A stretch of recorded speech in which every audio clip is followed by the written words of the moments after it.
Welcome to The Perfect Stool, Understanding and Healing the Gut Microbiome. This is Lindsay Parsons, your host, and today I'm talking all about SIBO, that's small intestine bacterial overgrowth, and histamine intolerance with Heidi Turner, MS RDN, who is an integrative registered dietitian nutritionist at her telehealth-based private practice Food Logic, located in Tacoma, Washington. She specializes in complex health issues including SIBO, autoimmune conditions, histamine intolerance, mast cell activation syndrome, and food and chemical sensitivities. She spent 12 years at the Seattle Arthritis Clinic at Northwest Hospital, University of Washington, where she counseled thousands of rheumatology patients on ways to reduce inflammation through dietary change and manipulation of the microbiome. She's the co-creator of the low histamine biphasic diet with Dr. Nirala Jacoby and sits on the medical advisory board for the Ruscio Institute. Heidi earned her master's degree from Bastyr University in Kenmore, Washington, and completed her dietetic internship at Virginia Mason Medical Center. But before I get started, if you haven't yet followed or subscribed to the show, be sure to do so. And if you want to get transcripts of the podcast, pop over to my website, highdeserthealthcoaching.com, and sign up for my newsletter. You'll also get my free e-booklet, Finding Your Root Cause Through Stool and Organic Acids Testing, when you sign up. And if you haven't yet done my quiz on which stool test would help you get to your root cause, you can find a link in the show notes and take that. Now on to the show. Welcome to the podcast, Heidi. Thanks so much for having me. Yeah, it's a pleasure. So my listeners should be pretty familiar with SIBO, which is one of our topics today. But when we last focused on it in particular was probably the episode with Nirala Jacoby in November 2019 in episode 17. I also had episode 36 on IBS and episode 41 with Norm Robillard. But anyway, maybe you could just give us a brief overview of what SIBO is and some of its common root causes. Oh, sure. So small intestinal bacterial overgrowth, SIBO, or SIBO, however you choose to say it, is basically a situation where there is an overgrowth of bacteria located in the small intestine. We basically should have very few bacteria in our small intestine, and the majority of the bacteria that we house should primarily be in the large intestine. So when we have too much bacteria located in the small intestine, it can start to create a level of inflammation. And that inflammation can start to express itself in a number of different ways. We might get different symptoms that we might deem to be very like IBS, things like gas and bloat, diarrhea or constipation, sometimes heartburn, sometimes abdominal pain. Really just kind of depends upon the person and what their specific situation is. There are many potential underlying reasons why SIBO might be present. It is usually considered an issue of dysmotility. So we kind of rely upon these peristaltic waves to kind of move the contents of our food as well as the bacteria through our digestive tract. And so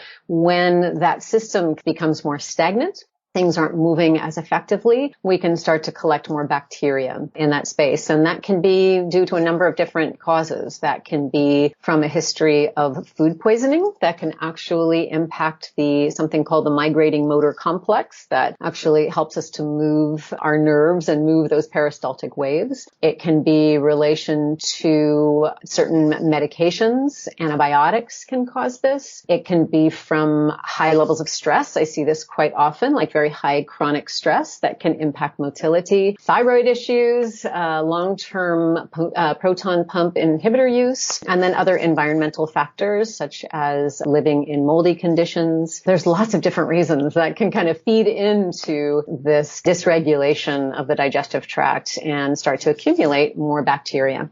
Thanks. So there are a couple that just come to mind too that are more physical causes like adhesions after surgery. Yep.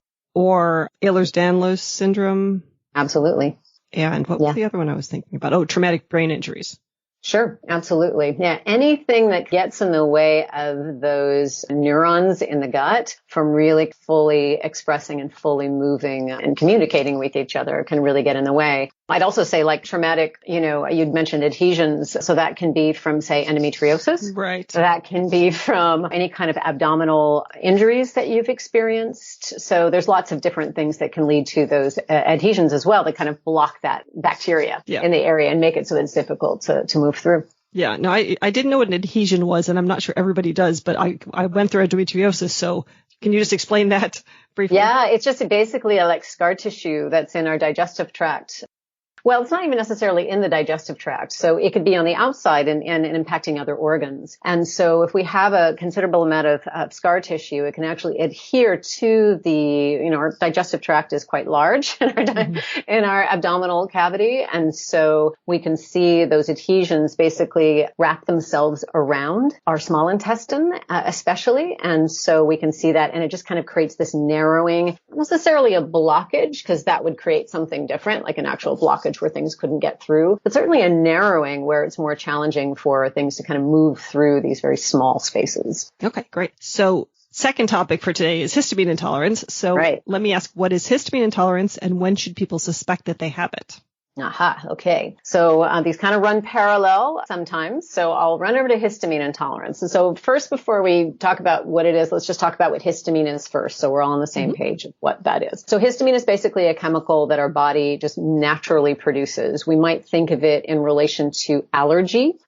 So if we've been exposed to, say, pollen and we get all snotty and sneezy and allergic-y type of thing, we take an antihistamine. And so histamines are involved in that allergic reaction. So that's one area where histamines kind of show themselves. But histamine is really, it's involved in a lot of other biochemical processes. It regulates our digestion. It helps us to build stomach acid. It is actually a neurotransmitter that regulates other neurotransmitters like serotonin. It's involved in our sleep cycle. It helps us to wake up. It's involved in our menstrual cycle, our circulatory system. So it's really an incredibly important chemical that our body produces. It regulates inflammation as well. So it doesn't just create inflammation, it also regulates inflammation. So histamine is this really, really critical compound that's really vital and important to who we are. It makes me stop and say, wait a second, if I'm taking an antihistamine, am I messing with all of those bodily systems? Because I do that on a daily basis. Okay, all right, but we're not there yet. So like in a normal, average kind of situation, we are building histamine, we're using histamine, and then we're breaking histamine down. And so that's the key piece in all of this. So if we are building histamine, utilizing our histamine, and then we actually can't break it down, and we'll get into why that might be. And usually it's because we're overwhelming our enzymatic pathways. So if we build histamine, in order for us to break it down, we need enzymes to help us do that. So if we're deficient in the two major enzymes that our body uses to break histamine down, one is called diamine oxidase, or otherwise known as DAO, or histamine N-methyltransferase, or HNMT. So if we are deficient, and usually DAO is the one that we're thinking about more when we're working with SIBO, just so you know. So if we're deficient in any one of those enzymes, what can happen is we build the histamine, we can't break the histamine down, and so we end up with a lot of circulating histamine, and we have more histamine than our body can manage. That's where we start to see problems. That's where we start to see symptoms where there's just an excess of histamine. That's where we might feel more allergic, or we might feel more anxious and awake. Our sleep cycles might get impacted. We might get a lot of digestive issues like heartburn or bloat or diarrhea. So anywhere where histamine regulates different areas, we might see an uptick of those symptoms. And so that's where things become more problematic. And that is a situation of histamine dysregulation. Building too much histamine, don't have enough enzyme to break it down. I got too much circulating histamine. It's binding to all these receptors in my body where histamine typically works, and it's agitating and aggravating and making those symptoms much more. That's histamine dysregulation. Okay. So I'm hearing symptoms that range from allergies to digestive issues to anxiety. Absolutely. So yeah. Are there any of those that you could say are very, like, you're not going to see histamine intolerance without seeing them, like a typical allergy reaction, like a runny nose or itchy eyes or things like that? I mean, we can have those symptoms without having histamine dysregulation. And let's kind of talk about what histamine intolerance specifically is, because that's a different, they're similar, but it's sort of a different answer to your question there. So a histamine intolerance is a situation, so this is going to kind of bring in that SIBO here for a second, is where when we are, so let's step back. When our gut produces a lot of that diamine oxidase, that DAO, and we use up a lot of that to help to break down the histamine that comes in from our food supply. So we have all of these foods that contain histamine, and typically these are foods that are usually aged, or fermented like sauerkraut or wine or aged meats, or foods that have been spoiled or hanging around for long periods of time, or just other foods that sort of contain natural amounts of histamine or biogenic amines like avocado or spinach or tomatoes. When we eat those foods, our gut produces all of that diamine oxidase to help us break down those histamines that are in our foods. And if we don't have adequate amounts of diamine oxidase, then what's going to happen is the histamine that's in the food is going to be absorbed into our bloodstream and create more systemic histamine. And it can also exert just more inflammatory effect in the gut. So if we don't have adequate amounts of that DAO, it's going to cause a histamine intolerance. And that's where we just don't tolerate the histamines that are in our foods. So there's the histamine intolerance, and then there's the histamine dysregulation. I've got too much histamine. I'm building too much histamine. My enzymatic system can't keep up with it. And I'm eating too much histamine, and my enzymatic system can't keep much with that. That's the difference. Histamine intolerance versus histamine dysregulation. Okay. And so is it essentially a spectrum and one is more extreme?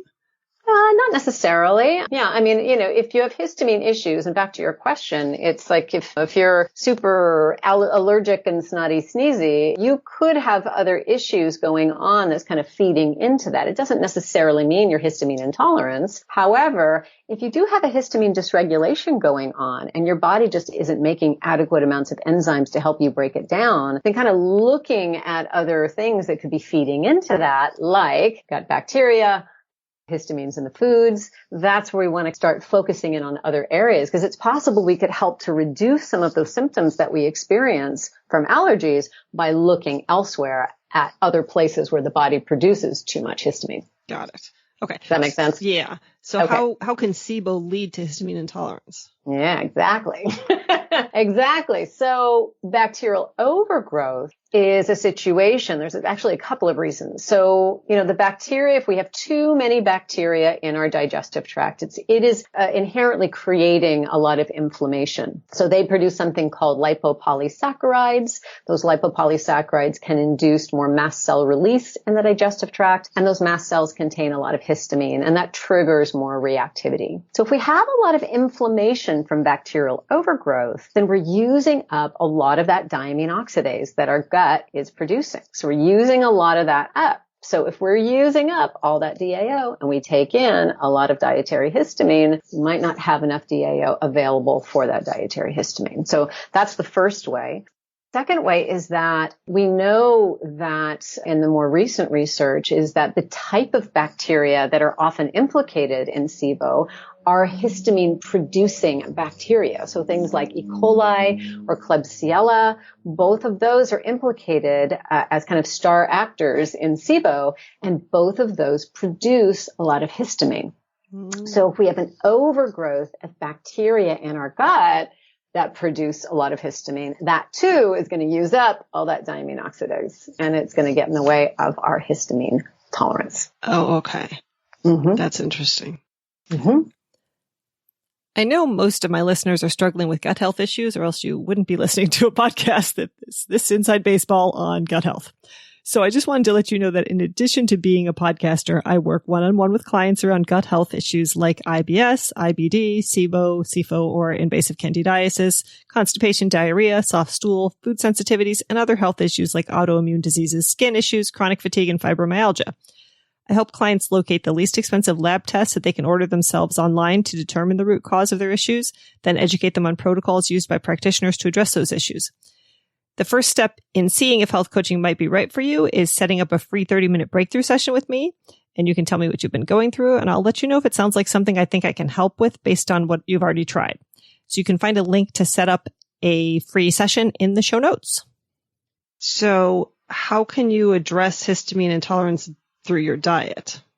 Right. So there's a lot of different ways you can do that. And I think we should probably bring the SIBO into this as well. Obviously, because you want to get rid of the SIBO. Right? You want to get rid of the SIBO, right? Because I just want to make sure that we all understand that, like, whenever you have any kind of dietary intolerance, it's usually secondary to something else. Right. Some other dysregulation going on. So we want to make sure that it's not just about We'll take all of these hundreds of foods out of your diet and then you'll be fine. Right. Because you might take those foods out of the diet and you might actually feel a lot better, but that's not really the answer because staying on a highly restricted diet for a long period of time is very uncomfortable and socially isolating and all of those things that can come with dietary restrictions. So let's just make sure that that's said before we jump into what do you do with the diet. So okay, before we get there. So there's a number of different things that you can do with the diet, but let's bring the SIBO back onto the table because ideally, if we can treat the SIBO effectively, then we can reduce a lot of that intestinal inflammation, which then buys back a lot of your diamine oxidase, in which case we don't necessarily have to eliminate too many foods from the diet. So ideally, in a perfect world, we're going to be able to manage that SIBO, reduce the intestinal inflammation, and we don't have an issue from a histamine perspective. So that alone. So we just want to make sure that that is covered. Now, let's say you need to do a little bit more with the diet though, because oftentimes when we are working with SIBO, what's generally indicated in a SIBO diet is more of a low FODMAP type of diet. So oftentimes we will do antimicrobial. And then once we're finished with the antimicrobials or the antibiotics, we will usually follow that up with a low fermentable diet. And so these foods aren't necessarily high in histamine, but we do know that a low FODMAP diet can actually reduce intestinal inflammation. And again, if you reduce intestinal inflammation, you can build a little bit more diamine oxidase back. And so that can actually help you with your digestion of higher histamine foods. So sometimes just by reducing things, if you're going to work with SIBO, sometimes by reducing the bacterial concentration and then actually incorporating a low FODMAP diet, we can actually see a better regulation of histamines in the diet. And we don't really have to do too much more than that. So that's one of the first things we can do with our food to see how it goes for us. Mm-hmm. That's number one. Now, let's say that doesn't work for you because it doesn't work for everybody. Let's say, man, I cannot kick this SIBO and I'm doing this low FODMAP diet and it does absolutely nothing for me, or it's actually making things worse. So a low FODMAP diet, which is, low in like Brussels sprouts and cauliflower and onions and garlics and things like that, is inherently high in histamine foods. So in some cases, if we've got a really significant histamine dysregulation in the gut, and even though we're doing all the things we know to do to combat our SIBO, if we're eating a lot of high histamine foods because we're doing all of these practices, what can happen is we don't have any diamine oxidase. And so we eat a high histamine diet. And so we're going to end up with more intestinal inflammation because of it.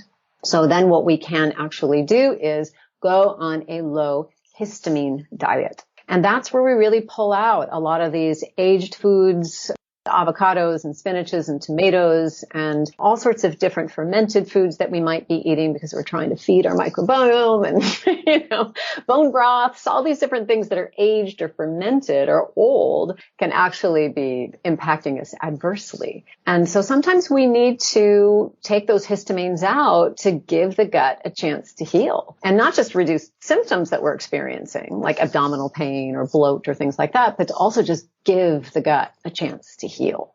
Yeah. So these are all just different things.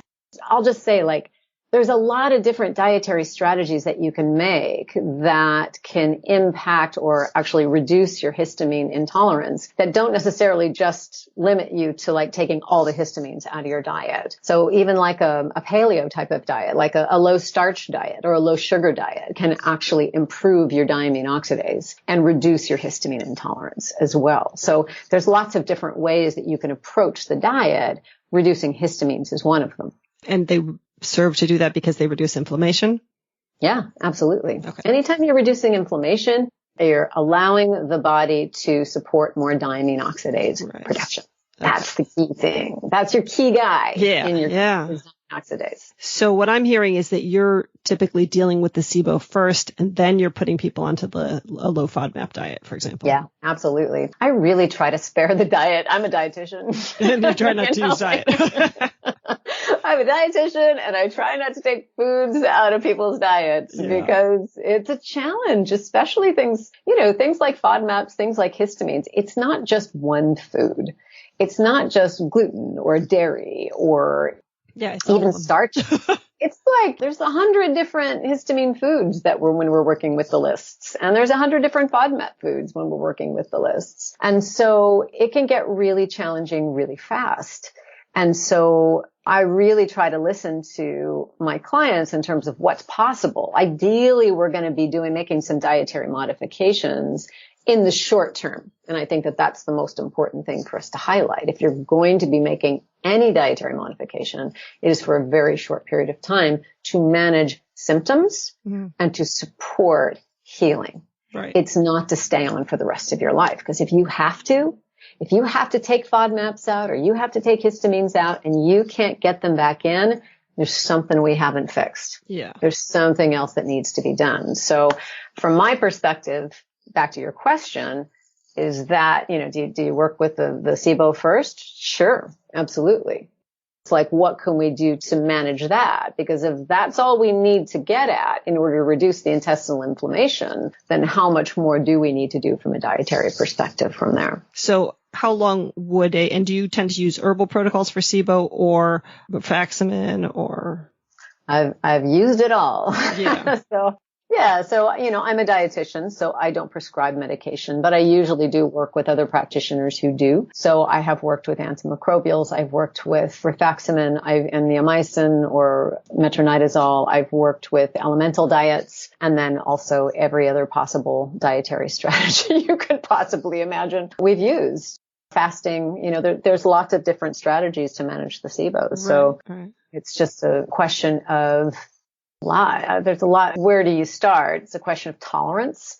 Maybe the person might not tolerate herbal antimicrobials well. It's a question of expense. Rifaximin can be $1,000 investment. Right. Yeah, it's one of those things that's got to be covered by insurance. So there's no logical reason to take that over the herbals. That's exactly right. And so if cost is an issue, then your herbals are going to be a better option for you. Elemental diets are also quite expensive. So you always have to just kind of navigate someone's personal bent, their personal belief structure. Some are just like, I don't want to do herbals. I'm not going to fast for 2 weeks. So I'm going to go and get my rifaximin and I'll spend my $700 or $1,000 and that's what I'm going to do. Yeah. Versus the next person who might be, nope, I'm not taking antibiotics for nothing and I'm going to go the antimicrobial route. Right. So really, I do a lot of counseling around it when we're really trying to figure out what's going to be the best strategy in working with their SIBO. And then also what's going to be the best strategy in working with their diet. Because having done this for a long period of time, there is never one road for one person. Right. Everybody is different. And I think that's the challenge in us practitioners that work with SIBO or work with dietary restrictions, and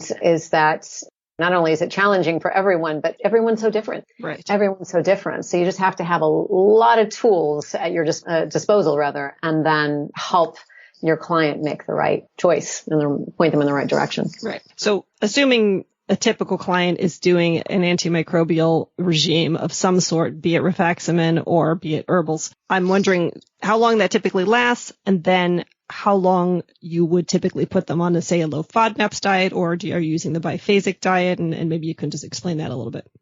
Oh, wow. That's a big question. Sorry. That's okay.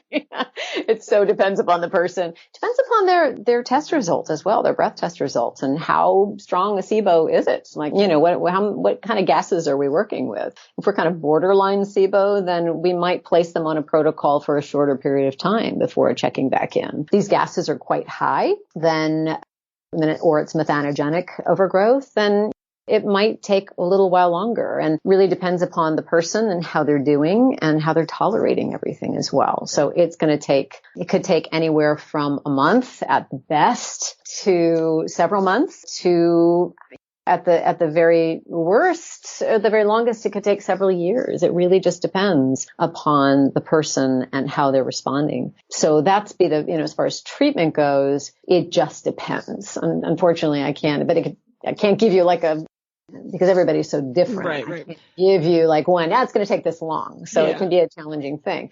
The diet I try to make for a short period of time as possible. With FODMAPs, I'll usually give them, keep a little bit of FODMAP in during the actual treatments, allow the bacteria to feed. They love to feed on those FODMAPs. And then once they're finished with their antibiotics or antimicrobials, we'll then remove those FODMAPs for a period of anywhere from 2 to 4 weeks, sometimes 6 weeks, depending upon how long this is taking. I might just use a standard FODMAP diet. There's lots of different diets out there. There's Narala Jacoby. She has the biphasic diet, which I think is terrific. Alison Seebecker has more of a specific carbohydrate, low FODMAP diet where you take out both FODMAPs and starches as well. I think you've had Norm Robillard on. There's lots of different types of diets. The Cedars-Sinai has a different type of diet as well. And then still, Dr. Jacoby and I also developed a low histamine, low FODMAP diet. And so for those who are doing a little bit better on low FODMAP, but we really do feel like there's a histamine intolerance that's pretty severe, then we might place them on that one as well, which is quite restrictive. And even though I helped co-create that, I'm not a big fan of it because it's so restrictive, but it can be quite effective if we're really, really, really inflamed and we just can't get that fire out. Mm-hmm. In which case, again, back to your question, it might be anywhere generally from 2 to 6 weeks. And again, if I have to go longer than that, something else is going on. Mm-hmm. So I got to keep looking. What's driving the SIBO? What's driving the intestinal inflammation? What's driving the histamine production? You always have to kind of keep digging more and more if you must rely on dietary elimination to be asymptomatic. Right. And is there I know with the low FODMAPs, there's a reintroduction that's supposed to be category by category, but with histamines, is there categoric reintroductions, or how does one sort of go back into reintroducing them? Yeah, usually I start with, and so I guess my short answer to your question is no, there isn't really any kind of formal introduction because it is a kind of a threshold issue. Can be with FODMAPs as well, but you can also have certain tolerances to different categories of FODMAPs and not to others. Whereas histamines, it's kind of like a threshold, like how much histamine do I tolerate in a given day or even a given week, in which case the question is how much diamine oxidase do I have available? So what I usually like to start with is keep out the foods that are really high histamine, like wine or beer or high fermented foods. I'll usually keep those guys out for a while because they're going to use up a lot of space. They're going to use up a lot of DAO. Mm-hmm. So I like to maybe start with more of the vegetables or the fruits that they might be missing, or nuts or things like that they might be missing. And we'll just start first with what do you miss the most? Mm-hmm. And, you miss your avocado. Do you miss a little tomato? Do you miss a little? And, and they come up with the answer pretty quickly. So if there's something that they've really dialed down on, then I might introduce those in first. I'm always a little bit judicious with tomatoes to start because they're not only high in histamine, they're high in a lot like acids and things like that can be just kind of irritating to the system. So I usually don't start there, but I'll usually start with maybe a little spinach, maybe a little avocado, and just kind of get a sense of what their bodies can tolerate. And then we just kind of slowly build from there. And if they reach a threshold at a certain point where they start to get a little bit more reactive, we'll keep those histamines in because we know that we've got some level of tolerance. And then we'll just kind of stay below a threshold while we continue to heal the gut. Mm-hmm. Okay, so I know that there are foods that have histamine versus histamine-liberating foods. Can you talk a little bit about that? Yeah, sure. So yes, there's foods that contain histamine, and those are usually the ones that have been fermented by bacteria, like our sauerkrauts or kimchi or wine or things like that. So those are the ones that are particularly high in histamine specifically. But we also have histamine is under an umbrella of a category of chemicals called biogenic amines. And there are a number of them, things like tyramine, putrescine, cadaverine, spermine, spermidine. There's lots of different types, and histamine is one of them. And so most of these actually will use up diamine oxidase. They require diamine oxidase in order to get broken down. So these foods, things like, let's say banana, isn't necessarily high in histamine, but it is high in other biogenic amines. So if we're eating the banana, sure, we're not putting in more histamine, but we are putting in more of I believe it's cadaverine in the banana. I could be wrong, perhaps putrescine, but we're putting more of that biogenic amine in, and it's using up our DAO. And so anything that's using up our DAO is a problem, because when we do bring in those other high histamine foods, it's looking for the DAO as well. And so in order to break down. So there's lots of foods. So when that have this ability to use up diamine oxidase, those are your histamine liberators, also known as biogenic amines. Got it. That's interesting. So if you were really careful about just the foods that actually have histamine, then you probably could be okay with eating the other ones. Yep, you got it. Absolutely. And sometimes we'll just do that. So if I see that taking all of these histamine foods out and or histamine liberators, because most of the lists that you find online, and there's like 30 different lists and they all say different things. Yeah, that's tricky. It's like maddening. But what they can all agree upon are the foods that are high in histamine. Like no one's going to say that sauerkraut is low in histamine. No one's going to say that wine is low in histamine. It's all of those things. Those fermented aged foods are all high in histamine. Mm-hmm. Where it gets a little murky is in the biogenic amines, but the majority of these lists contain all of them. So if I'm working with someone and I suspect they've got a histamine issue and I see that they're drinking bone broth and they're taking in sauerkraut and they're drinking wine and they're eating charcuterie every night and smoked salmon every night and canned tuna all the time, then I'm going to start to think, do we need to take out all of these foods, or is it enough just to dial it down? Like, let's make sure your meats are as fresh as possible. Let's lay off the sauerkraut. And sometimes just making those shifts is enough to reduce their symptoms, to reduce that histamine intolerance. And then we didn't have to take out all of the biogenic amines. Mm-hmm. Okay.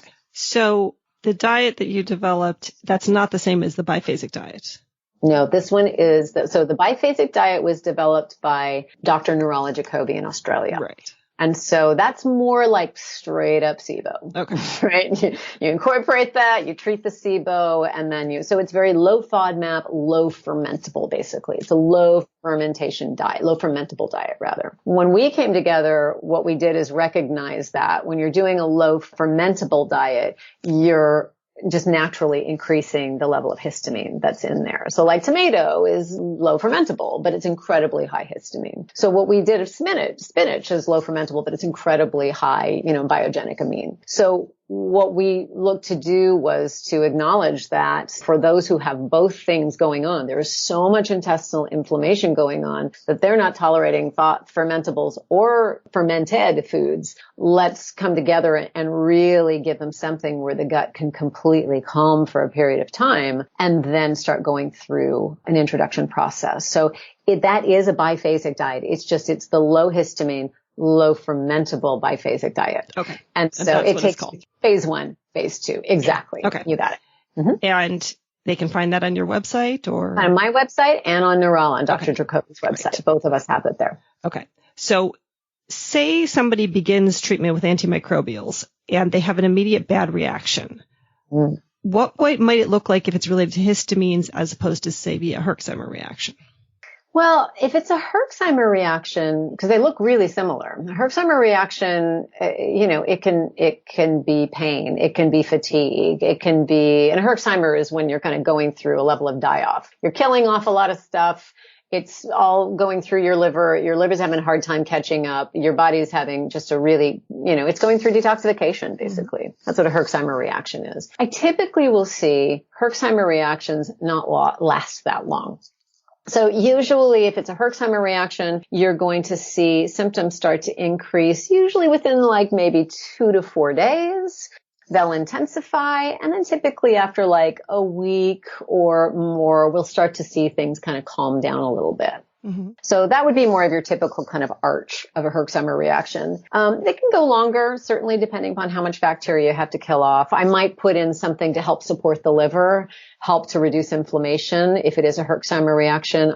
I might put in a little N-acetylcysteine. I might put in a little vitamin C. I might try to put some things in there, even glutamine, if, we just need to calm some inflammation. So I might put some things in there and see if that works. And then if it does, then we're likely working with a Herxheimer issue. If it's a histamine reaction, which can also be a part of that whole, in that soup. But if it's just a reaction to the actual antimicrobial, I don't see it abating. I see it happening quickly, usually within the first day, because the body is going into an immediate reaction. And then I just don't see it abating.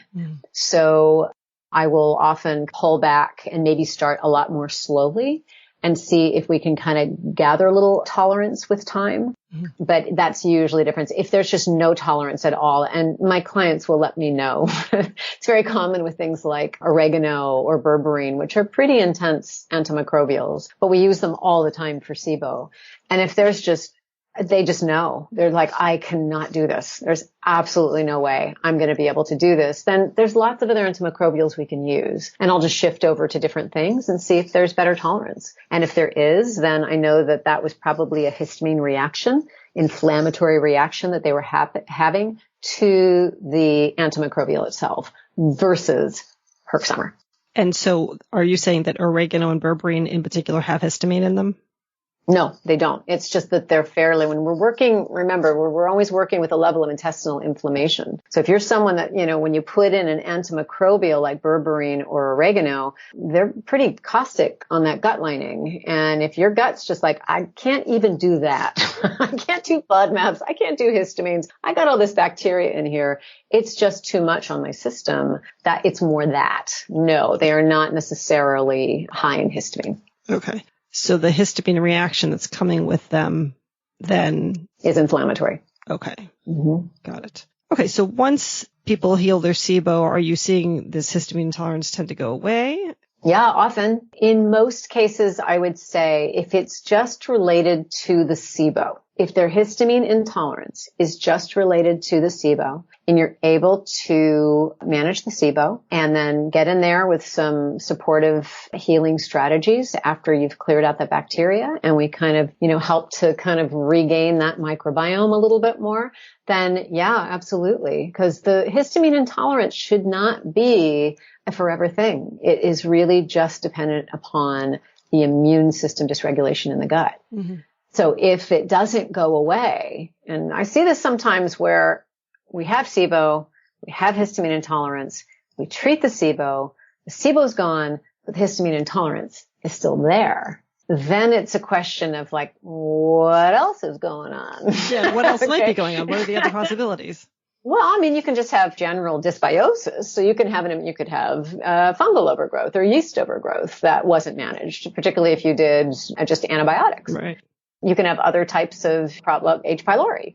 You could have other problem actors in the colon. Like you could have other things going on in the gut that are problematic. You could be massively stressed out. And I know that that's going around. So if we have considerable amounts of stress going on and we're really kind of consistently off, that really sends a signal to the gut that all is not well. And we know that there's a strong correlation between really high chronic stress levels and not just dysbiosis, but SIBO as well as mast cell activation of the gut. So, we always have to be thinking about, or hormones. Some women who are estrogen dominant, or even men who are estrogen dominant, that can trigger more histamine production in the body. Your environment. If you are eating a pretty highly processed diet or exposed to a lot of different chemicals or exposed to mold, all of these things can impact how much histamine your body produces. So we always have to be thinking about other players that could feed into why your body is making a lot of histamine and using up all of those enzymes that are necessary to break it down. Yeah. So start with the SIBO. Hopefully that's it. But if it's not, okay, what else is up? Right. Now, you mentioned mast cell activation syndrome. How does this differ from histamine intolerance? Well, histamine intolerance is just, I have thiamine oxidase deficiency and I can't tolerate the histamines in my food. Okay. And so that's histamine intolerance. And It's on the same spectrum as mast cell activation, but mast cell activation is a little different. It's, the mast cells are these vesicles that carry histamine. We store most of the histamine that we produce in mast cells. We store it in different parts of the body as well, different cells in the body, but we really do store the majority of our histamine in mast cells. And mast cells are the ones that regulate that immune system reactivity. So we have mast cells in our gut. We have mast cells basically in nearly every area of the body because they're there to protect us. They're the ones that basically get stimulated if we do have an allergic reaction. If we have an allergy to peanuts or to pollen or to something like that, we're going to get a mast cell activation, and that's going to secrete histamine as well as other inflammatory mediators throughout the body. We also have those mast cells that do line the gut. And so oftentimes when we do have inflammation going on from dysbiosis, we can see a mast cell activation. So the mast cells are kind of in this constant state of release, degranulation, release, degranulation, and they're secreting histamine into the body. And those mast cells can respond to stress levels. They can respond to environmental. They can respond to allergies. They can respond to any number of different activators. Sometimes real, like a peanut allergy, and sometimes benign, like smells or tastes in the mouth. We can see those mast cells become more susceptible to benign stimulation. And all of a sudden, we've got the mast cells exploding all the time and releasing histamine all the time. That's mast cell activation. That's very different on the same spectrum because we're working with histamine, but on a much more serious note, I would say. So in terms of knowing that someone has this, is there any kind of testing they can do? For histamine intolerance or for mast cell activation? Both. So histamine intolerance, yeah, you could. If you didn't want to take all the histamines out of the diet, you could certainly. There are a few labs that will just measure your diamine oxidase production versus the amount of histamine that is in your blood. Mm-hmm. So if you're building a lot of histamine, you don't have a lot of DAO, then you can extrapolate from that. I never use those. I usually just do the elimination. Mm-hmm. And because I find it to be the easiest thing. If I take the histamines out, how do I feel? If I add them back in, how do I feel? And so that I think is good enough without having to spend a lot of money on testing. Mast cell activation is very different. You're really looking for all of the different mediators that are released by those mast cells. And so one is histamine, but really they're looking at other mediators as well. Things like tryptase, prostaglandins, PGD2, PGF2, chromogranin A. We're sort of looking at all the different kind of heparin. You might just look to see if there's an elevation of those many mediators that mast cell releases into the blood. That would indicate that there's some kind of activation going on. And is dealing with mast cell activation similar to dealing with histamine intolerance? Sometimes, yes, it is. Not everybody who has mast cell activation has histamine intolerance. Mm-hmm. So some people who have mast cell issues, they can tolerate, like their gut is making plenty of diamine oxidase, which means they can eat as many histamines as they want. It's not going to feed into the systemic histamine that they're producing. Mm-hmm. I'd say that can happen. A lot of people with mast cell activation do have histamine intolerance.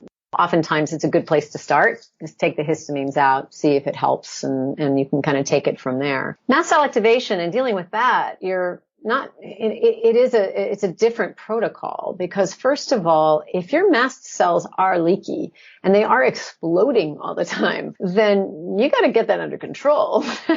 and so you really need so stabilization becomes the first thing that you do. And stabilization can come from dietary elimination. It can come from different medications like over-the-counter histamine blockers like Allegra or Zyrtec, H1 blockers, or H2 blockers like famotidine. So we can bring those in to see if we can stabilize. And then mast cell stabilizing medications like ketotifen or cromolyn sodium. There's lots of different, or even Singular, there's lots of different medications that we can use just to stabilize those mast cells from just telling them to just chill out so that we can get a sense of what's going on, what's our underlying cause, what's driving this mast cell activation, because it isn't just unto itself. There's always going to be something that's driving that mast cell activation. But stabilization is important to get the person through the day because it is a miserable condition. Mm-hmm. And so the more that we can just help to calm the system calm the nervous system, calm people down, it's really very beneficial. We can also use supplementation as well for that. We can use quercetin. We can use vitamin B6. We can use vitamin C. We can use zinc. We can use lots of different things that help to build diamine oxidase or help to stabilize mast cells. So we can do a lot to calm that mast cell activation. And once we've stabilized as best as we possibly can through medication, diet, and supplementation, then we start to look at, all right, what's driving the situation? Does this person have SIBO? Does this person have fungal overgrowth? Has this person been exposed to mold? Is this an environmental issue? Like, is this a trauma that they've experienced? And, what are all the pieces? Is this high levels of antibiotic use and has led to severe dysbiosis? Often it is a combination of all of those things. And it's a question of how do we address and treat. Got it. Okay, so obviously there's some complexity here, so I'm not going to super complex too deep into the mast cell stuff since our topic is SIBO and histamine intolerance. Yeah, as you see, like SIBO and histamine intolerance are actually a little bit more, I wouldn't, simple is the wrong word. They're just a little bit more clear. Yeah. In terms of how to manage. Mast cell activation is its own beast that we have to take on. Yeah. That might be a topic for a whole nother podcast. Right. Okay. So anything I haven't asked about that one should know about this? Let me think. Well, yeah, I'd say that for the at-home person who's dealing with their histamine intolerance, these are just some things that you can work with. So let's say you have a bacterial overgrowth. You want to work with a practitioner who really understands SIBO. I think that's the first most important thing, that someone who's dealt with hundreds or thousands of SIBO cases can really help you to navigate. Really, really important. So that's the first thing. If you do have a histamine intolerance issue, and be looking for, let's just talk about the symptoms that you might experience, because SIBO can be gas and bloat and constipation and diarrhea and things like that. And so can histamine intolerance. But if you're experiencing a lot of GI stuff and you have SIBO, but you're also experiencing other symptoms, and those symptoms can be more those allergy type of symptoms like itchy skin or eyes or sneezy or sore throat or congestion, or you're just really anxious. It causes a lot of anxiety, headaches, sometimes dizziness, temperature regulation issues, insomnia, tachycardia, kind of that fast heartbeat, or blood pressure issues or temperature issues. And you could have one of these things, you could have all of those things. It just kind of depends upon the person. If you are having gut stuff, but you're also having these other things, start thinking about histamines. And I'd also put it for the long COVID person who's still experiencing a lot of symptoms after their COVID diagnosis and, after they've recovered. If they're having a lot of those issues, we're seeing a lot of mast cell activation, but also histamine issues with that population. So if you're experiencing all of that, to consider doing a low histamine diet and just see how it feels. And then, think about, these are some supplementation that you can do for yourself. Help to support your diamine oxidase production. I always start with vitamin B6. Mm-hmm. First place I always start. Vitamin C as well. Zinc and copper. Those are all things that are really helpful in terms of helping you to build more diamine oxidase. And then help to reduce histamine in the body. Things like quercetin or other bioflavonoids like luteolin or rutin, stinging nettles. These can all be really beneficial to you. And again, it's just symptom management, but they can just help to abate some of the symptoms that you experience. I'm guessing there's probably some products that put together all these things in one. That's right. Yeah, you bet. Absolutely. What are some of those? One that I like, and it depends. Sometimes I'll just start with one thing and then see how you do. If you're super sensitive, I'll just go with single ingredients. But if you're not, you can tolerate all those things. There's one called Allerol from Protocol for Life Balance, and it has all those things in it, which I so appreciate. So that one I use quite a bit. And then the last thing I'll say is, your microbiome, that there are bacteria that produce histamine in our gut. There are bacteria that break down histamine in our gut. And so if you're going to be working with, say, probiotics, you really want to work with those that contain bacteria that help you to break histamine down. That can be really beneficial and can also improve your tolerance to probiotics if you don't typically tolerate. And if we can use names, things like Vitanica has a great one called Flora Symmetry. And another one from Seeking Health is called Histamine X, Probiota Histamine X. And another one from Custom Biotic called DLAC Free. So these are some of the ones that I might use just to kind of help to regulate that histamine in the gut a little bit more. Just be aware that if you don't tolerate probiotics well, be aware that there are certain strains that do produce histamine that are found in a lot of these formulations. And if you're super sensitive, you might just react to those. So do start with some of the ones that are more specific to histamine reduction. And then you can always expand out from there as your gut heals and starts to tolerate more. Got it. Where can people find you? And are you practicing virtually or in person? Yes. I'm not practicing in person. I am practicing virtually. You can find me at foodlogic.org.